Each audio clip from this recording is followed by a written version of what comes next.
കർണാടകത്തിൽ പുതിയ വിവാദം. പിടിച്ചെടുത്തത് 10,000 വ്യാജ വോട്ടർ ഐഡികൾ. കേസിൽ എഫ്ഐആർ. ബാംഗ്ലൂർ.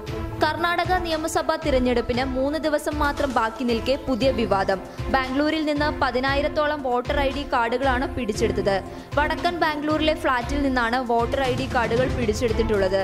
ചൊവ്വാഴ്ച വൈകിട്ടാണ് സംഭവം. സംസ്ഥാന തിരഞ്ഞെടുപ്പ് കമ്മീഷനാണ് ഇക്കാര്യം പ്രഖ്യാപിച്ചിട്ടുള്ളത്. സംഭവത്തിൽ തിരഞ്ഞെടുപ്പ് കമ്മീഷൻ അന്വേഷണത്തിന് ഉത്തരവിട്ടിട്ടുണ്ട്.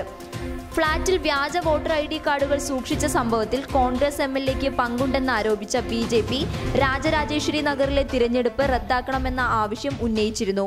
പ്രാദേശിക ബിജെപി നേതാവിന്റെ ഉടമസ്ഥതയിലുള്ള ഫ്ളാറ്റിൽ റെയ്ഡ് നാടകം അരങ്ങേറിയതിന് പിന്നിൽ ബിജെപി ആണെന്ന് കോൺഗ്രസ് തിരിച്ചടിക്കുകയും ചെയ്തിട്ടുണ്ട്.